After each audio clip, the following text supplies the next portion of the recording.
Amis du soir, bonsoir et bienvenue à bord de ce 18-19. On est ensemble pour une bonne heure. Puis pour l'heure, nous, on va démarrer avec nos invités. Ce soir, on va parler d'un côté de danse et de l'autre côté des petites plantes mahoraises. On va découvrir ça tout de suite avec honneur aux dames. Marie-Laure Fauconnier, bonsoir. Bonsoir. Alors Marie-Laure Fauconnier, vous êtes directrice de thèse. Oui, donc je dirige le laboratoire de chimie générale et organique à l'université de Liège. Et ça fait bien, directrice de thèse, moi je trouve que ça fait trop bien. Ah, voilà. Ça assure. Et donc effectivement, je suis la directrice de thèse de Mathieu qui est à côté de moi. Ouais. C'est donc mon étudiant, mon petit étudiant. Ouais, oui, comme vous pouvez le voir. On le voit à la télé. Et puis on est là pour essayer de valoriser au mieux donc les plantes de Mayotte. Ouais. Et les connaître déjà. Les connaître, les identifier et puis les valoriser pour des applications cosmétiques. Et ouais, espérons-le. Allez, à côté, on a Mathieu sans S. Oui, donc je suis le doctorant qui est supervisé par Marie-Laure. Et ça le fait pas mal aussi, hein. Doctorant, ça le fait aussi. Je ne me plains pas. Voilà. Et donc, effectivement, je travaille. Donc, le sujet de ma thèse vise à valoriser les plantes de Mayotte dans une application cosmétique. Ouais. C'est une belle idée, ça. Ça tient la route, effectivement. Et comment on aborde un sujet de thèse comme ça ? Pourquoi Mayotte Mayotte, ça date d'une collaboration il y a longtemps, je vais dire, entre l'université et de collaborateurs ici à Mayotte. Et puis, l'idée des plantes aromatiques, ça vient de la société Aromaoré qui est porteuse du projet. Et vous vous êtes rencontrés comment avec Aromaoré ? Ça, je vais devoir laisser la parole à Marie-Laure parce que c'est une histoire ancienne. Ouais. Attendez, on va finir les présentations, puisque de l'autre côté, on va parler de danse et pas de n'importe quoi, puisque ça y est, on touche le bout du banc des Street Dancer Show. Avec nous pour en parler, on a AC, bonsoir. Bonsoir. Comment va Hip Hop Evolution ? Il va très bien. C'est toujours en évolution ? Oui. Oui. Et c'est tant mieux. Tant mieux, toujours. Allez, à côté, on a Damien. Damien, bonsoir. Bonsoir. On rappelle, Damien, qu'est-ce que vous faites, vous, dans Hip Hop Evolution ? Tout ce que AC ne fait pas. Voilà. C'est en général, c'est comme ça. Ce que AC fait pas, c'est les autres qui le font. Ça. Non, je m'occupe de tout ce qui va être gestion structurelle d'association, administration, organisation, gros boulot, etc. quand même. Hein. Quand on parle de combien ? 21 groupes ? Pour Street Dancer Show, pour la finale, 21 groupes, c'est ça. Ouais. Mais il y a aussi 251 danseurs qui vont être présents pour voir on va dire les meilleurs. Et Street Dancer Show, on rappelle, ça fait combien de temps que l'opération dure ? Quasiment un an. Oui. Toutes les sélections, toutes les présélections. Oui, le projet quasiment un an. À savoir que nous on a commencé à mettre en place le projet, c'était en octobre. Ouais. Donc l'objectif c'était de mettre en scène des jeunes sur la scène du village pour que tout le monde puisse les voir. Et ça a bien marché et tout le monde en parle, tant mieux. Faut dire ça correspond à une demande quand même. Hein. Je pense que oui, tout à fait. En ce moment, les jeunes, là, ils sont à fond dans le hip-hop. Ce sera samedi 11 avril 2015 de 17h à 21h et ce sera la MJC de Tsingoni. Pourquoi Tsingoni ? Il y a une idée Pourquoi pas, parce qu'on est très bien accueillis à Tsingoni par la mairie. Voilà. Ça, c'est le hip-hop. Non, la MJC se prête bien, bien sûr, dans sa structure à l'accueil de cet événement-là. Voilà, donc, Et donc, on attend 21 groupes. On attend 21 groupes, nous on accueille en tout cas les 250 danseurs qui ont participé à toutes les étapes de la tournée des Street Dancer Show Village. Donc on accueille beaucoup de monde et puis c'est ouvert au public, donc on espère accueillir 2 fois ce nombre de personnes au moins. Quoi. Et on espère, et on croise les doigts, mais ça va fonctionner, c'est garanti. Marie-Laure Fauconnier, Mathieu, Sève, est-ce que vous connaissiez Mayotte avant de vous mettre sur ce travail-là, sur cette thèse ? Alors pour moi oui. Voilà, je te laisse honneur aux dames, vas-y. On a commencé il y a une dizaine d'années, donc une collaboration. Au départ, c'est l'Union européenne qui nous avait demandé donc, de venir faire une étude pour caractériser les huiles essentielles d'ylang-ylang. Donc il y a 25 ans que je travaille les huiles essentielles. Ouais. Et on a récolté des fleurs fraîches, on a distillé un petit peu partout, sur Grande Comore, en Jouan, Nosy Be, Madagascar, Grande Île et également ici sur Mayotte. Et donc, à l'issue de ces travaux, il y a une thèse de doctorat, une première thèse de doctorat qui avait été défendue. On avait vraiment mis en évidence la grande qualité des huiles essentielles mahoraises, tout à fait, plus particulièrement vraiment à Mayotte, avec un grand effet terroir, vraiment des huiles de très grande qualité. Et c'est comme ça que des liens se sont tissés peu à peu avec Aroma Auré, avec différents acteurs locaux. Et donc ici, quand il s'est agi de lancer une nouvelle étude pour valoriser les plantes pour des applications cosmétiques, ils ont fait appel à nous et on a démarré cette belle collaboration. Et là, vous avez dit Mayotte. Oui, voilà. Donc ici c'est donc l'Odéadom, l'État également et donc Aroma Auré qui nous ont mandaté pour mener ces travaux à bien. Et c'est Mathieu qui se charge des études de terrain et au labo. Voilà. Mathieu, deuxième voyage.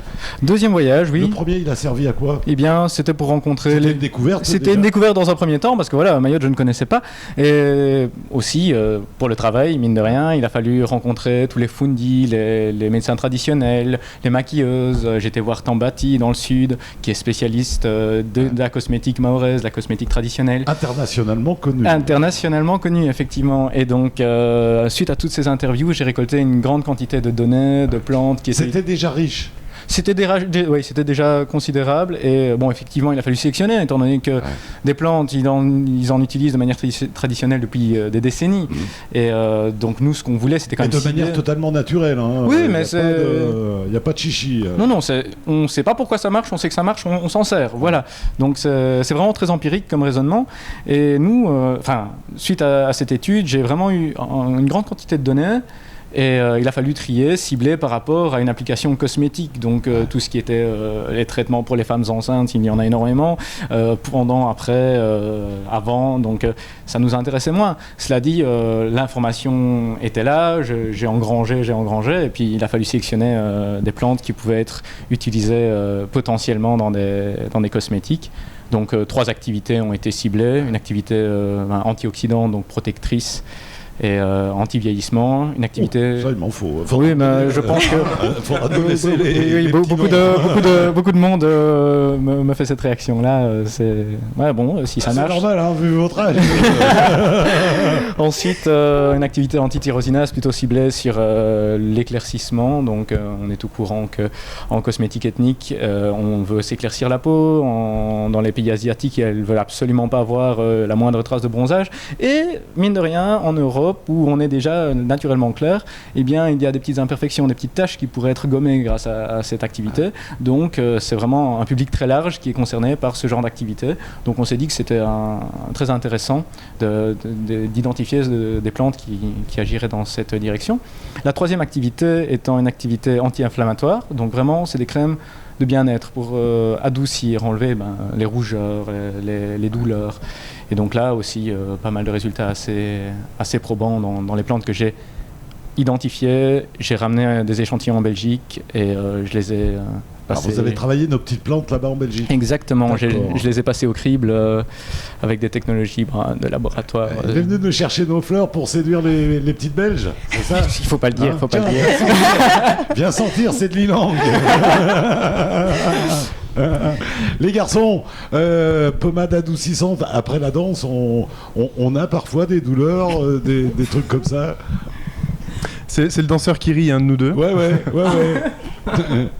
Il n'a pas de pansement d'ailleurs aujourd'hui.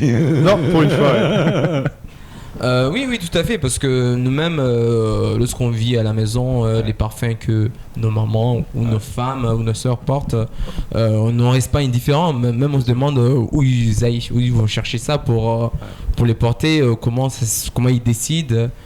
Donc oui, ça nous apprend. Ouais, voilà. mais vous, c'est naturel, quoi. On va dire normal. Vous, c'est normal. Voilà, c'est ce que j'allais dire. C'est normal. Ouais. C'est le bouquet d'ylang dans le feu. Ça a un certain nombre d'effets. Ouais.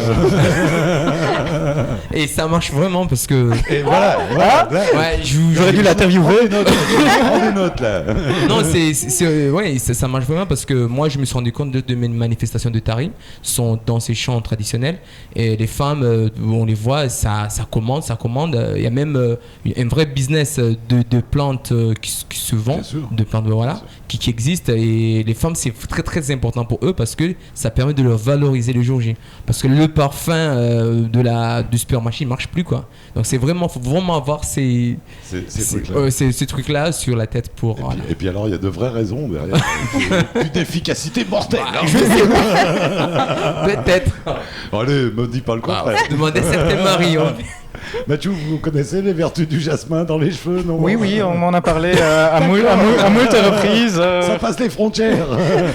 J'ai un peu gratté aussi pour savoir, hein, mais elles étaient réticentes au départ de parler de ça, et puis finalement, non. Si. Parce que quand on dit s'il vous plaît avec un grand sourire jusque-là, en général, ça on passe. a tous les secrets. À Mayotte, en tout cas, c'est comme ça.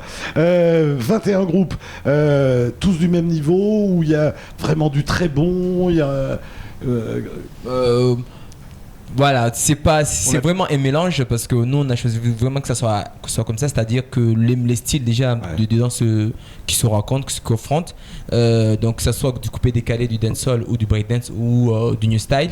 Là on a tous les différents styles de danse urbaine. L'objectif pour nous c'est de montrer déjà les jeunes qui qu'avec notre danse à nous on peut faire des bonnes choses. Donc au-delà de ça, nous on a fait un accompagnement pour leur permettre de s'améliorer en technique de danse, en technique chorégraphique, voilà. Donc la présence scénique, comment gérer la peur sur scène, tout ça, on a essayé de leur expliquer, et pour le jour J qu'on puisse avoir de très beaux spectacles. Ouais. 21 groupes, ça veut dire qu'il y en a au moins un par commune? Pas forcément. Pas forcément. Pas forcément. Il fallait faire des choix. Il va y avoir des problèmes. Ce sont des danseurs de Mayotte. On a la vision comme ça. Ouais, voilà. C'est pas un concours intervillage. Hein. C'est pour ça qu'on n'a pas fait ce choix-là. C'est pas le but de je représente tel village et je suis le groupe qui le représente. Donc on a vraiment choisi au niveau de la qualité de ce qui a été présenté, de l'état d'esprit aussi dans lequel sont les danseurs. Voilà, de leur envie de partager la danse. Et wow. Voilà. Après, effectivement, il y a certains villages où il y en a plus que d'autres. Oui, tout à fait, parce qu'il y a certains villages, ça danse depuis très longtemps, donc il y a beaucoup de groupes. Ça veut dire que vous pouvez aussi avoir une analyse un petit peu de l'île avec des villages où il y a plus de pénétration du hip-hop. Voilà, de toute façon, c'est pas du hip-hop, on va dire danse urbaine. On va être général, on va dire danse urbaine. Les villages qui sont, voilà, on les connaît, que ce soit Petite Terre, que ce soit au niveau du centre, même ici à Mamoudzou, les jeunes ils dansent beaucoup. Donc dans ces villages-là, très souvent on a 2 ou 3 groupes qui sont qualifiés par rapport à certains que c'est tout nouveau, et on leur laisse le temps que ça mûrit à eux, et peut-être un jour ils seront qualifiés. Et Mathieu, New Style, Breakdance, coupé décalé, dancehall, ça vous parle? Moi je serais plutôt ballet personnellement. C'est ce qui me semblait. Je n'y connais pas grand chose effectivement. Bon, en tout cas, je suis. En même temps, nos danseurs sont de belles pousses quelque part. Hein. Ah, de belles plantes. Ça, on espère un avenir, avenir radieux dans la danse. Bon, vous en prendrez un au choix, de toute manière, et puis à la fin, vous nous ferez une démonstration. De danse. Sérieusement. Bon, Mathieu, revenons un petit peu à nos plantes, et pas à nos moutons. Deuxième voyage, la raison maintenant du deuxième voyage. Eh bien, lors du premier voyage... Puisqu'entre-temps, donc, vous avez emmené les plantes, vous les avez analysées, vous les avez classifiées, vous avez vu leur qualité. Maintenant, deuxième voyage. Il faut s'imaginer qu'à la suite de mon premier voyage, j'avais identifié une trentaine de plantes d'intérêt potentielles.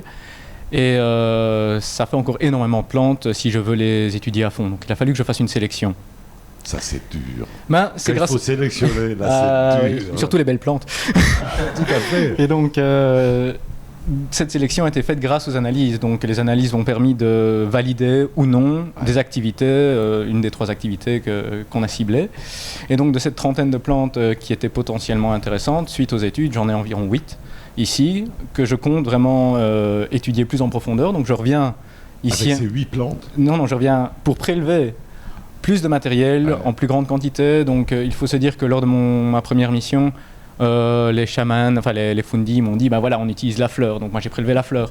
Maintenant, voilà, cette plante dont la fleur a une activité avérée, moi j'aimerais bien savoir est-ce que la fleur fonctionne, mais est-ce que les feuilles fonctionnent, est-ce que la tige fonctionne, est-ce qu'on n'a pas des endroits où on a une meilleure activité? Voilà, exactement. Donc je vais revenir avec les plantes complètes. Et puis alors des processus d'extraction, donc des matières actives que je n'ai pas pu réaliser lors de ma première mission, faute de matériel, faute de temps, vont être réalisés cette fois-ci donc dans une optique où je pourrais, grâce à ça, valider une stabilité des molécules actives. Donc, ce que je vais faire, j'essaie de rester relativement simple. Donc, ce que je vais faire, c'est sécher une partie des plantes, enfin sécher les plantes et aussi les extraire fraîches. Ce qui fait que j'aurai l'extrait frais, donc je le testerai, je verrai si ça fonctionne. Et puis l'extrait sec. Et si ça fonctionne aussi, ça veut dire que la molécule est stable, ce qui aura une importance capitale lors de la formulation, lors de la fabrication des cosmétiques. Quand vous dites vous testez sur quoi ou sur qui? Alors, dans un premier temps, c'est des tests, des simulations d'activité enzymatique in vitro. Donc, tout ça en laboratoire. Non, il n'y a pas d'animaux, rien du tout. Non. C'est donc le premier temps, c'est effectivement de l'in vitro. Je mélange les enzymes, donc je simule la réaction dans des petites fioles. C'est pas bien de simuler, Mathieu. Surtout avec les belles plantes, on y revient toujours. Et donc, ça, c'est ce que je fais actuellement. Ensuite, une fois que des plantes ont vraiment montré leur potentiel et qu'on arrivera au test toxicologique, au test vraiment de formulation, de finalisation des cosmétiques, là, on travaillera sur peau artificielle. Et donc, toujours des tests in vitro, c'est tester proprement, sans... Les tests sur la peau humaine, non, c'est pas prévu. Et voilà. Marie-Laure, votre rôle là, dans ce voyage-là, ça va être quoi? Alors ici, vous, en tant que directrice de thèse, vous surveillez le petit pour voir s'il fait bien? Oui, je vais voir s'il ne passe pas sa vie dans le lagon, hein, donc, parce que les tentations sont nombreuses dans la région, oui. Mais donc ici, c'est important pour moi. Méfiez-vous, il va aller au hip-hop. Oui, en plus, déjà il y avait le lagon, maintenant il y a le hip-hop. Donc là, oui, ça va être dur. Mais donc, c'est important pour moi de venir chaque fois bien prendre le pouls, de voir un petit peu aussi sur place comment ça se passe. Donc il y a des plantes qui ont été prélevées, mais il y en a d'autres qui n'étaient pas au bon état de maturité, qui n'étaient pas en flore, par exemple lors de la première mission, qui pourront être prélevées ici. Donc pour moi, c'est vraiment important de venir sur le terrain, de rencontrer les différents acteurs, de remercier les bailleurs de fonds, d'établir un contact vraiment privilégié avec eux et de réfléchir déjà plus loin. Si des plantes sont intéressantes, pour nous, c'est important d'établir vraiment une filière, de penser à la production. Il n'est pas du tout question d'aller récolter donc, ces plantes dans la nature. C'est-à-dire que Mathieu fait l'étude et vous êtes la liaison entre l'étude et les bailleurs de fonds. Oui, puis j'essaye de le faire bénéficier de mon expérience aussi, d'avoir déjà travaillé sur beaucoup de plantes et voilà, qu'il puisse aussi en bénéficier de toute cette expérience. Et, donc, voilà. une belle opération en tout cas. Oui. Allez, mouvement style, Belle S, Bird on Fire, Rue dans le Lagon. Ces groupes-là, ils sont tous arrivés, ils existaient déjà? Ou vous en avez vu certains qui cherchaient un nom? Moi, je pense qu'il y en a qui ont dû trouver leur nom 2 minutes avant de monter sur scène, oui, non? tout à fait, parce que c'était vraiment un scène ouverte pour tous ceux qui veulent se montrer, se valoriser le jour même. Donc il y en a qui ont proposé leur nom de groupe ou leur nom de scène, parce qu'il y a des solos aussi, comme Belaïs, que tu l'as bien cité. Danger, Marceau, De Villegem, les beaux gosses. Ça, c'est un plateau de stars, hein. Attention. Mais alors, ce qui veut dire que vous avez vu arriver des jeunes qui n'avaient même pas encore de nom de groupe, et en moins de 6 mois, là, grosso modo, 9 mois, on a dit tout à l'heure, ils sont passés de 0 à la scène ce week-end. En tout cas, c'est ce qui va se passer, parce qu'il y en a qui vont avoir peur parce qu'ils n'ont pas encore monté une telle scène. Donc nous-mêmes, moi-même en tant que danseur, ça va me faire une certaine émotion de voir les autres découvrir. Ça ce que tu as vécu. Voilà, tout à fait, parce que j'ai toujours peur, et aussi les encourager, parce que si on arrive à vaincre cette peur-là, on arrive qu'à s'amuser sur scène. Après, c'était l'objectif de ce dispositif-là, hein, de vraiment tirer des personnes qu'on ne voyait pas, qui pratiquent la danse de manière complètement isolée, tout seul, en petits groupes, en tout cas, qui ne sont pas encadrés par rapport à ça. C'est l'objectif qu'on avait avec notre partenaire sur ce dispositif. Donc la politique de la ville, de la préfecture de Mayotte, c'était de les sortir de là et puis de valoriser vraiment cette pratique-là, parce que Mayotte, c'est une île où on danse beaucoup. Et c'est pas assez mis en lumière. Là, l'idée, c'était vraiment de les mettre en lumière et samedi de les accueillir dans des conditions professionnelles de danse, vraiment.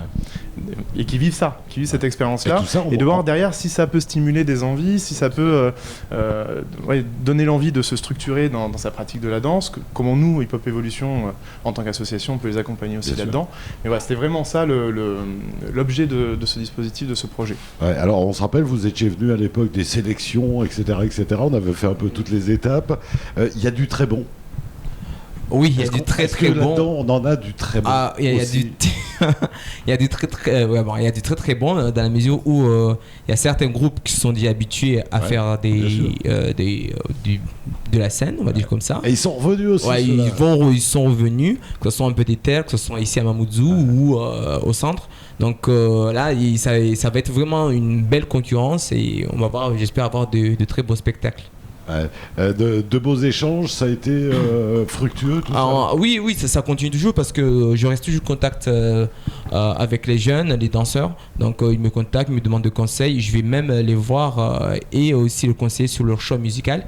Donc oui, c'est ça l'intérêt. Et puis le jour même, ça permet aussi les danseurs de se découvrir parce que le nord et le sud, voilà, ils ne se rencontrent pas très souvent. Donc ça sera une journée pour se rencontrer, pour découvrir, pour échanger aussi. Voilà. À la fin, il y aura un classement ou pas? Bien sûr, il y aura un classement parce que voilà, ça va être dur pour eux. Pas spécialement dur parce que quoi qu'il arrive, nous on leur a promis de continuer à travailler avec eux, que ce soit sur la structuration au niveau de leur commune pour que déjà les parents ou la population sachent que voilà, ces jeunes-là ils font ce de bien, ils cherchent à s'en sortir, voilà. Donc, encore une fois, on ne cherche pas à classifier t'es le meilleur, t'es le moins bon, t'es le bon dernier de l'affaire. C'est vraiment de ressortir des envies, c'est de ressortir des capacités aussi à se remettre en question sa pratique, à vouloir progresser, etc. Donc là-dessus, oui, il y aura des gagnants dans le sens où certains groupes vont avoir l'occasion pour le premier de pouvoir jouer sur la scène de Battle of the Year au mois de mai, pour d'autres de jouer sur d'autres scènes durant notre festival. Et pour d'autres aussi de participer à des actions de formation, d'accompagnement vers de la création artistique, des choses comme ça. Donc c'est pas forcément la logique de dire il y a un classement, j'ai gagné, j'ai perdu, mais plutôt de dire bah là j'ai montré cette fois-ci des capacités, une envie, une maturité pour participer à des projets qui vont vers pas la professionnalisation, mais qui sont dans des conditions vers la professionnalisation, vers des conditions pro. Et waouh. Allez, ce sera à découvrir donc samedi 11 avril 2015 de 17h à 21h à la MJC de Tsigoni. Allez-y, allez regarder tout ça, il y aura un très très beau spectacle. Marie-Laure, Mathieu, vous nous arrivez de Belgique. Parlez-nous un peu de la Belgique, là, rapidement, juste avant la pub, on a une petite minute. Qu'est-ce que tu veux leur dire? L'université de Liège, je crois. Effectivement, donc Liège, la cité ardente, le Carré.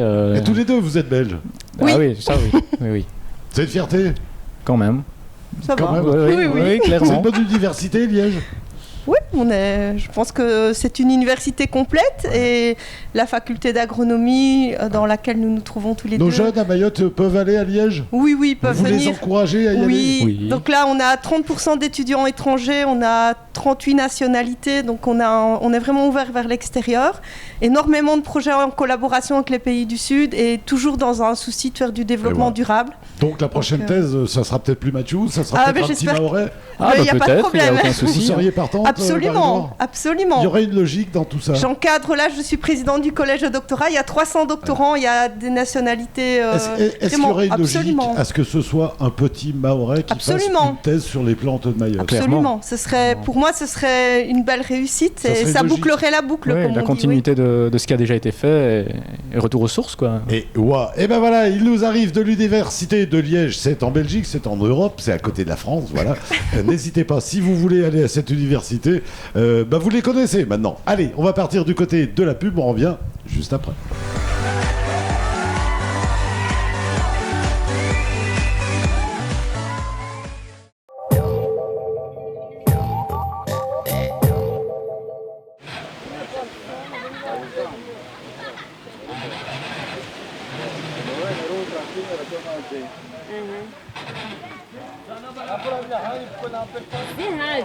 On arrive.